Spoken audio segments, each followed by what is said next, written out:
High বন্ধুরা, শুভ সন্ধে। তো গতকাল তোমাদের ভিডিওতে বলেছিলাম সন্ধ্যাবেলা এক জায়গায় যাওয়ার কথা আছে, যেহেতু বৃষ্টি পড়েনি তাই এই যে বেরিয়ে পড়লাম মা আর ছেলেদের মিলে। টোটোতে উঠে পড়েছি। হ্যাঁ, সোজা চলে গেলাম আমার বান্ধবীর ছেলের বার্থডে। বন্ধুত্ব ছেলেদের মধ্যে হয়, তারপর লাস্ট অব দিয়ে কিন্তু মায়েরাই অটুট রাখে বন্ধুত্বটাকে। তো এই যে আমার দুই বান্ধবী আগেই চলে এসেছে, আর গিয়ে প্রচণ্ড গলা শুকিয়ে গেছে, তাই একটু সফট ড্রিঙ্ক খেয়ে নিলাম। তারপরে একটু ঘোরাঘুরি করছিলাম। তারপরে এখানে কেক কাটিংয়ের পালা চলছিল, মানে আয়োজন হচ্ছে। এইবার এই যে কেক কাটিং শুরু হয়ে গেছে, আর আমাদের পরিস্থিতি দেখো, আমাদের থেকেও বিভৎস লাগছে আমার কাকিমা আর আমার ছেলেকে। তো স্টার্টারে ছিল ভেজ পকোড়া, কোল্ড ড্রিঙ্কস ছিল, কফি ছিল, ফুচকা ছিল। আমি কিছু খাইনি, একটু ভেজ পকোড়া খেয়ে সোজা মেন কোর্সের দিকে চলে গেলাম, কারণ প্রচুর রাত হয়ে গেছিলো আর সোনাইয়েরও ঘুম পেয়ে গেছিলো।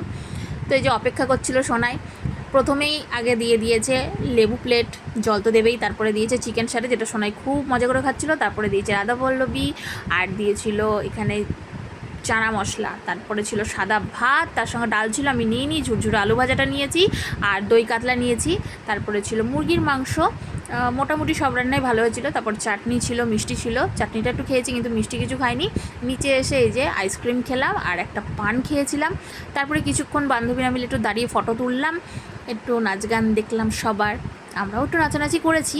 তারপরে এই যে বাবা নিতে চলে এসেছে আমাদেরকে, তাই উঠে পড়লাম টোটোতে।